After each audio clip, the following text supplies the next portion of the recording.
et elle avait très peur, mais Claude Sautet avait beaucoup de séduction, il avait un vrai pouvoir sur ces artistes, et notamment, en l'occurrence, sur Romy, malgré leur querelle spectaculaire, et il l'a convaincu d'essayer. Et c'est pour ça qu'on a ce document, je ne sais pas qui a filmé ça, c'est pas Claude en tout cas, quand on la voit chanter, qui donne une émotion exceptionnelle, on la voit chanter, moi j'étais derrière la caméra, puis je lui faisais le leaping, comme on dit bêtement, comme ça, c'est pour ça qu'elle chante avec application.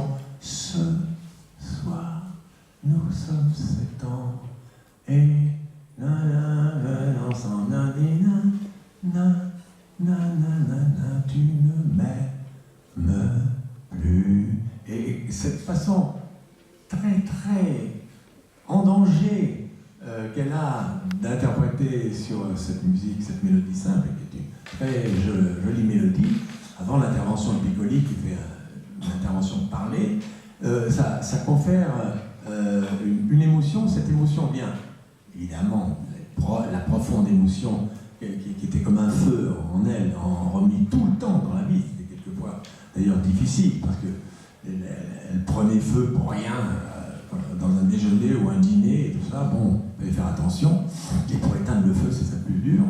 Mais quand elle jouait, c'était important parce qu'elle contenait cette brûlure, cette incandescence. Et contenir cette incandescence donnait cette émotion incroyable qui perlait sur l'image, sur son visage, sur sa voix. Et c'est ce que ça a donné à cette chanson qui a été faite en 2 prises d'ailleurs, hein, parce qu'elle n'aurait pas voulu en faire plus. Et puis c'était bien comme ça. Voilà. Mais à ce moment-là, croyez-le bien, on ne se doutait pas du tout que la chanson laisserait une trace et que ça serait une chanson dont on nous parlerait tant. Puis Romy n'était pas du tout inscrite dans le monde de la chanson. Évidemment, moi j'ai même été étonné un jour d'apprendre qu'il y avait un disque, dont je ne suis pas sûr qu'on l'ait à la maison, je l'espère, mais c'est une belle chanteuse, vous voyez. Mais le charme opère. Ah oui, sa profonde émotion, voilà. Elle était vraiment unique. Hein. C'était Romy, voilà. Et alors, il y a d'autres cas où vous avez écrit des chansons de films et où à chaque fois, alors est-ce qu'elles ont été écrites à chaque fois après, la trame du film est évoquée sans que tout soit dévoilé. Je pense à J'ai épousé une ombre aussi. Oui, ben voilà, c'est la trame du film sans raconter le scénario. Évidemment, ça serait ridicule. C'est écrit après tout dans ces cas-là. Oui, c'est Nathalie Baye qui son histoire d'amour avec Johnny à l'époque. Et quand elle a eu du succès avec ce film, J'ai épousé une ombre, elle a dit à Johnny, ça serait bien qu'il y ait une chanson, on pourrait demander à Jean-Loup de faire une chanson. Voilà. Ça s'est passé comme ça. Et j'ai juste gardé J'ai épousé une ombre. Il était formidable, comme toujours. Mais je me rappelle plus ce que je racontais dans les paroles de la chanson. Ça joue sur l'absence et les silences qui sont des... Ah bah voilà. Quelque chose que j'ai en essayant d'écouter un maximum de chansons dont vous avez écrit les paroles, ce qui m'a frappé comme continuité en sourdine derrière la diversité manifeste, parce qu'avec des interprètes aussi différents, des sujets aussi différents, des compositeurs aussi différents et de la diversité, c'est cette expression que vous avez dans La Saint-Saint assassiné, chanter un silence. Et d'une certaine façon, presque toutes vos chansons, ce que j'y entends en sourdine, c'est je ne sais pas, je ne sais plus. Chanter un silence, chanter une absence. Est-ce que c'est conscient cette façon de travailler sur ce qui n'est pas dit derrière le campement? Oui, voilà. C'est-à-dire que dans mes pièces ou dans mes scénarios de films, je dirais presque, ça a l'air d'être un peu un effet d'auteur qui dit ça à l'oral, je dirais presque que les silences sont aussi importants, enfin pour moi, quand j'écris, sont aussi importants que les dialogues. Vous savez, les dialogues, on vous complimente souvent quand on veut vous faire plaisir. sur les dialogues d'un film que vous avez écrit. Mais un film, c'est au bas mot 6 ou 7 mois de ce que j'appelle le travail debout, où on marche seul ou avec son metteur en scène pour bâtir l'histoire entre quelques murs. Moi, je tends des grandes feuilles de papier à dessin que je punaise. Ma femme va me chercher mon matériel chez des marchands de matériel pour peintres et dessinateurs. Et puis, au feutre de couleur, je commence à dessiner un squelette, une approche de l'histoire. Mais je n'écris rien. On parle avec le metteur en scène, que ce soit une comédie ou un film qui n'est pas une comédie. On parle, on discute de notre histoire. Ce qui est bien, c'est qu'on a sous les yeux l'ébauche de ce que ça peut donner. Je me rappelle quand on a fait Le Sauvage avec Jean-Paul Rapneau, ça a duré 8 mois ce travail debout. Alors quelquefois c'est dans la rue, quelquefois au bord d'une plage, sur un quai, ou dans un voyage, dans le train, mais très souvent dans une pièce. Et on se joue, on se raconte des scènes, et puis on voit bien. On n'a pas toujours la chance de trouver, évidemment, mais on voit bien où ça flanche, où ça descend un peu. Ce que j'écris toujours, je ne sais pas comment on appelle ça, les dessinateurs, là c'est pas un sinusoïde, comment ça s'appelle, le trait, comme ça, voilà la courbe, et avec les éléments principaux. Alors on voit bien à certains moments où, pendant un certain temps, il ne se passe rien de vraiment intéressant, et que ça risque d'être simplement bavard. Et un jour, alors là, il faut que l'auteur se mette à sa table, que le metteur en scène aille en fumer une dehors, le plus souvent possible, et l'auteur écrit page 1, page 2, c'est très scolaire, hein. C'est là qu'on en revient à chambre, Barbara, intérieur jour, elle réfléchit, alors les silences viennent là, parce que moi, pour les pièces comme pour les films, j'utilise beaucoup de didascalie, c'est-à-dire ces indications de ce qui se passe pendant les silences. Et des metteurs en scène comme Claude Sautet, par exemple, me les réclamaient beaucoup. Ça ne voulait pas dire qu'ils allaient obéir au scénario après, mais ils en avaient besoin pour s'inspirer et inspirer l'équipe. Je me rappelle, je crois que c'est dans Max et les Ferrailleurs, il y avait un plan où l'odieux Michel Piccoli quittait la belle Romy Schneider, elle restait seule chez elle, elle le regardait partir, et moi j'écris son dernier regard en 3 plans. Elle l'accompagne du regard, elle baisse à demi les yeux, puis elle ferme les yeux. C'est les 3 plans. Alors, au départ, je n'avais pas écrit comme ça, c'est ce silence-là. Mais c'est Claude qui m'avait dit, décris-la. Je ne sais pas ce que j'en ferai à l'arrivée, mais c'est important pour l'actrice, c'est important pour le chef opérateur, c'est important pour toute l'équipe. Comme dans Un genre différent, dans Le Sauvage, pour ceux qui l'ont vu, ou celles qui l'ont vu, il y a un moment où Montand fabrique un jardin extraordinaire, miraculeux, avec des tomates comme ça, des légumes, des fruits, des fleurs, enfin on est en plein rêve, un jardin de paradis, et j'avais sur 2 pages, j'avais décrit totalement le jardin. Totalement.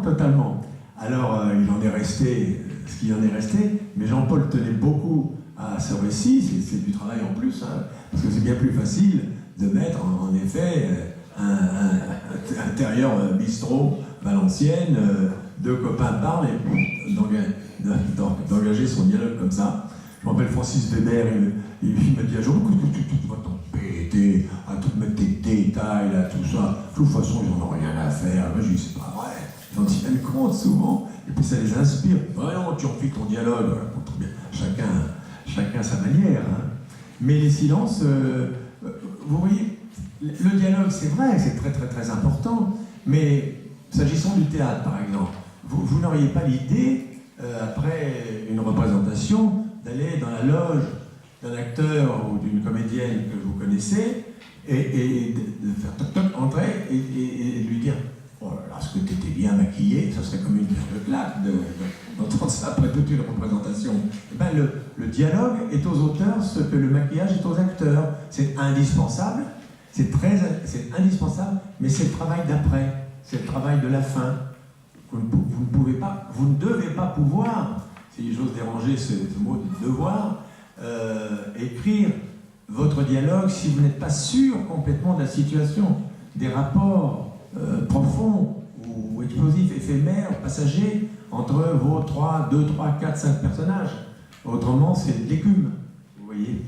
D'autant que vous utilisez aussi beaucoup des dialogues décalés, où en réalité, ce qui se passe entre les personnages, c'est quelquefois à côté.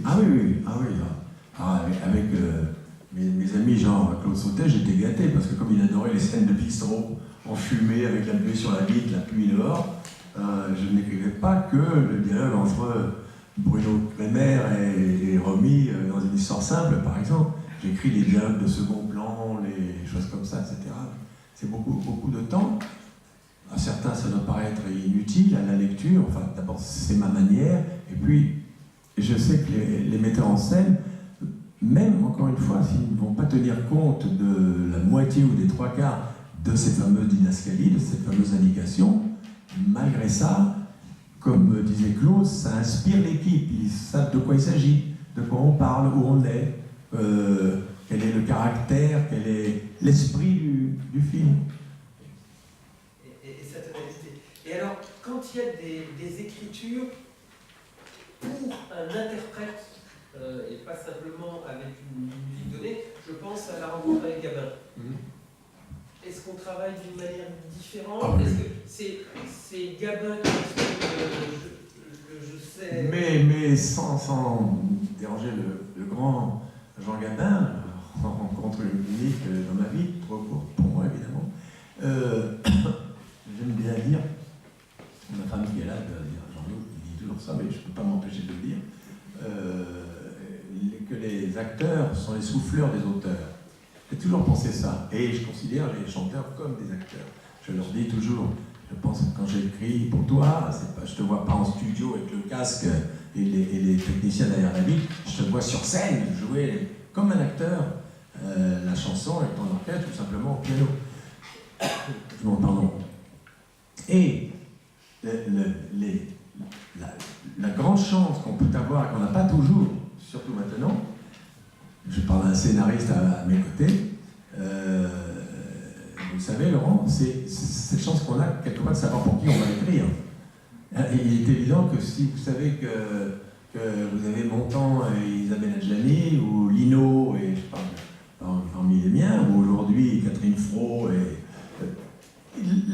non seulement notre musique d'écriture n'est pas la même, bien entendu, mais si j'étais dessinateur, je ne ferais pas le même portrait, selon l'un ou selon l'une ou l'autre, mais c'est qu'il nous inspire. Alors, vous parliez de silence, par exemple, Romy, je me servais beaucoup d'elle pour les silences. Elle avait une façon de faire la tronche qui était inoubliable pour me mettre mal à l'aise.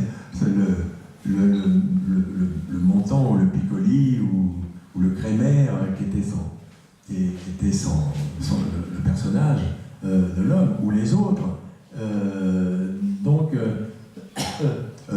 Bon, Lino Ventura, par exemple, quand on avait ce bonheur fou d'écrire pour lui, en plus de ça, on se voyait en dehors du travail, on allait au foot ou au rugby ensemble. Je montais chez lui à Saint-Cloud, à Montretout, il faisait les pâtes, comme il disait, puis on regardait les matchs du tournoi des 5 Nations, c'était les 5 Nations à l'époque, de rugby ensemble. Il était exactement le même. Quand l'équipe de France déjà déjouait comme ça, qu'est-ce que tu veux? Qu'est-ce que tu veux? Alors il devinait comme ça, qu'est-ce que tu veux qu'on devienne? Avec des charlots pareils. Qu'est-ce que tu veux, profond? Et c'est vrai qu'après, me trouvant face à mon papier, à mes crayons de couleur, mes feux de toutes les couleurs, les feuilles de papier canson tendues sur les murs, je pense à mon Lino, dans telle ou telle scène, évidemment, il m'a pénétré par notre vie, sa voix, lui, ses silences, sa façon d'écouter, sa façon, quand il veut dire quelque chose qui va être désagréable, de regarder le bout de ses pompes, toujours des super godasses achetées en Angleterre ou en Italie, etc., cirées, lumineuses, on aurait pu se raser dedans, et il regardait pendant un long moment, son front se ridait. Je vais te dire une chose, Jean-Loup. Je vais dire, moi j'avais envie de lui dire, dis un mot directement, ne dis pas, je vais te dire une chose. Après, je m'en dis un mot. Bon, je vais dire une chose. Alors, il avait une chose qui était très touchante, Lino, en plus de ça. Je l'aimais comme j'aurais aimé mon père ou mon frère aîné, et il me le rendait bien. C'est que il adorait la langue française, il adorait les objets, la beauté. Il ne cachait pas qu'il était un ancien lutteur, pas catcheur. Mais toute sa vie, il apprenait. Alors, quelquefois, il se lançait, du point de vue de la langue, dans des trucs un petit peu trop difficiles pour lui, comme lorsque vous êtes au ski, qu'il y a une pente, il y a une bosse où vous dites c'est pour moi celle-là. Et en effet, hop, vous éclatez dessus. Et alors lui, par exemple, je me rappelle un jour où il me dit, il venait de lire un des scénarios qu'il a écrit pour lui, la fin. Je vais te le dire. Et j'en ai pas parlé à Odette, c'était sa femme. J'en ai pas parlé à Odette parce que je voulais en parler à toi d'abord. Alors il se mettait à dodeliner, je me dis, mon Dieu, qu'est-ce qu'il va sortir de là, hein? Et puis il me dit, et si je t'en parle, ça fait 3 mois que ça m'omnibule. Si j'éclate de rire, il me défigure là. Mais c'est dur. Tronche à tronche, comme il disait, ça fait 3 mois que ça m'omnibule, tu vois. Là, bon, tout ça, ça fait que mon temps, connaître mon temps, voir mon temps, même le voir dans les films des autres, le voir chanter admirablement en scène. Quand après vous écrivez pour lui, ben, oui, il est votre souffleur, il vous inspire des mots, il vous inspire des répliques, il vous inspire des situations même. Et ça ne veut pas dire faire ce que faisait la génération qui me précédait, où il y avait des grands auteurs, Simonin, Le Breton, Audiard pour les dialogues, d'autres, un peu après Pascal Jardin, qui disait en ce moment je fais un Gabin, je fais un Lino, je fais un. Moi avec ma génération ça a été différent, c'est ce qu'on s'est efforcé de faire, c'est qu'avant nous par exemple, tous les personnages d'un film, j'exagère un peu, mais c'est pour me faire comprendre, tous les personnages parlaient comme un seul homme qui était l'auteur. D'où le succès de ce diable de Michel, qui avait un talent fou, mais qui savait très bien que ça plaisait aux gens, et à son époque. C'est pour ça qu'après, moi, comme j'écrivais de manière tout à fait différente, un jour, il a dit à José Arthur, à France Inter, dans une façon, ça m'a été répété, ça m'a tellement fait plaisir, par José lui-même. Alors, José lui parlait des autres auteurs. Alors, il a dit, il y en a qu'un, il parlait comme ça, vous vous rappelez, vous l'avez connu, il parlait comme ça, Michel. Alors, il y en a qu'un, alors qui me botte vraiment, c'est le monde d'Abadi, parce que c'est le seul qui ne m'ait jamais fait les poches. C'est gentil. Et alors, c'est vrai, à son époque, qu'est-ce qui se passait? On sonnait à la porte d'un appartement. La petite soubrette arrivait, elle ouvrait, c'était un télégraphiste. Le télégraphiste, en donnant le télégramme à la petite soubrette, faisait un mot d'auteur, d'Audiard. Elle, en le remerciant, la petite, elle faisait un mot d'auteur. Elle prenait le télégramme, elle le portait à travers l'appartement à madame qui était dans son bain.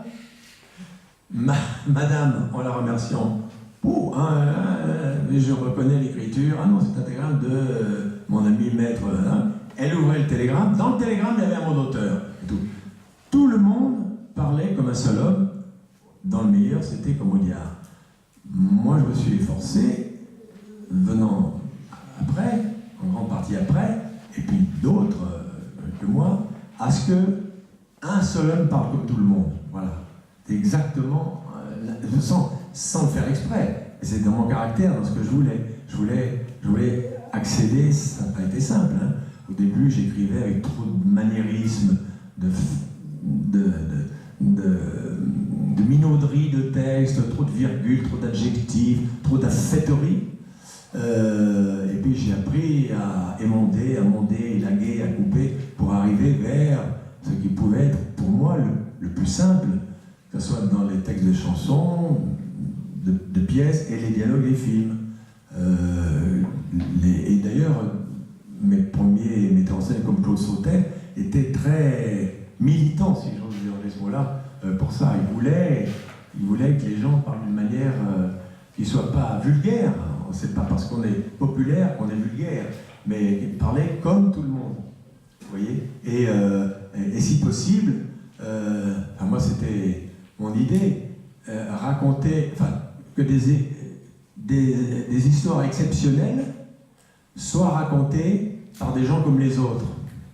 C'est ce qui faisait que, par exemple, Romy, dans son immense talent, elle était adorée par le public parce que elle se trouvait dans des situations comme dans les choses de la vie, par exemple, la maîtresse d'un homme qui colique, qui l'a quitté, qui se tue en voiture, etc., etc. Mais je crois qu'on ne faut pas nous prendre sur le fait d'avoir eu une coquetterie de langage, de dialogue dans le film. Elle et il parlaient comme tout le monde. Mais, alors, le nombre de personnes après, ça nous faisait très plaisir à Claude Sautet et à moi, qui nous disaient « Oh, je me suis reconnu dans le personnage, j'ai vécu ça, etc. » Vous voyez, c'est comme quand des gens pour les chansons me disent « Oh, ma préférence, c'est notre chanson à mon mari et moi. Combien de fois on a dansé là-dessus, on s'est connus là-dessus, parce que c'est... voilà, c'est vrai, c'est une situation. » Alors, bon, c'est pas facile, mais pour répondre à votre question, quand les acteurs, même les acteurs qu'on n'est pas sûr d'avoir, vous inspirent, et après on essaie de leur donner des attitudes, des aventures, pas des aventures, justement il faut que les aventures ne soient pas banales, mais des attitudes, des mots, des accents qui soient les mêmes que pour les gens qui vont venir les voir au cinéma. Quand je dis que c'est pas facile, c'est vrai qu'on est très tenté par le mot d'auteur, par exemple. Très tenté. On a envie de faire un peu d'écume et qu'on dit oh là là là, c'est bien trouvé ça. Mais il faut une discipline, on n'y arrive pas tout le temps. Mais comme dans les chansons, hein, les plus belles, dans le temps de mes parents, quand Charles Trenet écrivait longtemps après que les poètes ont disparu, leur âme légère court encore dans les rues. Et quand ils sont, il parle des auteurs, oui, donc des poètes, et quand ils sont à court d'idées, ils font la la la la la la la la la la la. Ça c'est le comble. Je veux dire, il faut être il faut être une étoile pour avoir le culot d'écrire ça. Voilà. Oui, alors pour Gabin, c'était une idée de vous, un dialogue, une commande de vie, maintenant je sais Non, c'était un producteur qui est mort aujourd'hui, qui s'appelle Denis Bourgeois, qui était allé, je ne sais pas si ça existe toujours, au Midem à Cannes, le festival de la chanson, en quelque sorte, des éditeurs surtout, et il avait acheté une musique irlandaise. Ça, je ne sais pas, je ne connaissais pas, non, bravo. Et il avait eu l'idée de faire une chanson parlée pour Jean Gabin. Ah, et il y avait un culot fou, pourtant c'était pas un type qui avait l'air d'avoir du culot, c'était un bon bonhomme avec une bedaine, tout ça. Bon, je veux aller voir Gabin. Bon. Alors il trouve le moyen de rencontrer Jean Gabin sur un tournage à Boulogne, et Gabin lui peut écouter, comme j'ai pas chanté depuis 36 ans, moi, depuis le temps de la belle équipe, autant à l'époque de Johnny Hallyday, on m'attend pas pour chanter des chansons. Oh non. Et avec un culot incroyable, ce producteur que je connaissais à peine dit à Jean, oui mais alors moi, qu'est-ce que je vais dire à Jean-Loup Dabadi qui a écrit les paroles? J'étais au courant de rien. Alors, Gabin dans sa loge avec ses petites mains blanches et sa cigarette comme ça. Oh bah alors écoutez, si c'est lui qui a écrit, et c'était gentil pour moi, on se connaissait pas, il avait dû entendre des chansons que j'écrivais pour Jenny, peut-être, ou ses enfants lui faisaient écouter des chansons. Sa fille Florence et son fils Mathias lui faisaient écouter des chansons, quelquefois. Alors, il dit exactement, il ne dit pas si c'est lui, alors là d'accord, attends, il dit si c'est lui qui a écrit, je veux bien lire. Première marche de l'Himalaya. Il voulait bien lire. Alors, Et moi j'étais en vacances, je faisais du ski justement, et ce producteur m'appelle, il me raconte cette histoire. Je lui dis, vous êtes gonflé quand même, parce que moi je ne comprends de rien, de quoi j'ai l'air. Voilà. Et je me suis mis, évidemment, à écrire la chanson. Et j'ai écrit une chanson, c'est drôle parce que vous parlez de dialogue, justement j'écris pas un dialogue, mais une chanson à 2 personnages. C'était un grand-père, Jean, qui parlait à un petit garçon, et qui lui, vous voyez, et qui lui disait, quand j'étais petit, comme 3 pommes, j'étais comme toi, je voulais être un homme. Je disais, je sais, mais tu verras, quand tu auras tes 18 ans, etc. Il lui parlait, il donnait la leçon. Et un jour, je me retrouve à aller porter tout seul mes paroles à Neuilly, dans une belle maison qu'habitait Jean Gabin, avec sa divine femme. Et je n'oublierai jamais ce plan, c'est lui qui m'ouvre la porte. Et il était magnifique dans l'encadrement de la porte avec sa bâche, comme il disait, sa casquette. Moi j'ai mis ma bâche. Un très joli costume prince de Galles croisé, dans feuille morte. Une cravate de propriétaire de chevaux avec l'épingle, comme ça, et en bas les charentaises. Alors, je vois toujours le plan. En bas les charentaises, il me dit, vous m'excuserez, j'ai mal au nougat. Bon, entrez donc. Alors, j'entre. Je lui donne, il me fait asseoir, et sa fille Florence lui avait prêté un petit appareil, un petit tourne-disque qu'on appelait un Tépaz, qui permettait de passer des disques comme ça, des petits 45 tours, qui étaient sur sa cheminée. Alors il prend mes paroles, et puis il se met plus loin adroitement le bras du Tépaz sur le disque, on entend la musique. Et il commence à lire ça. C'était manuscrit, moi j'écris encore maintenant tout manuscrit. Après, c'est tapé par telle ou telle personne, mais c'était manuscrit. Bon, c'était plié dans ma poche. Je le revois lire ça, puis il replie doucement, puis il me dit, je vais vous dire un truc, Jean. C'était une belle leçon. Vous voyez, moi, le public, il veut me voir en gros plan. Je fais surtout du cinéma, j'avais remarqué. Mais le public, il veut me voir là. Ou là, j'avais envie de lui dire c'est un plan moyen, mais j'ai fermé ma gueule. Je laissé parler. Il veut me voir en gros plan. J'ai rien contre les mômes, hein. J'en ai, ils en ont.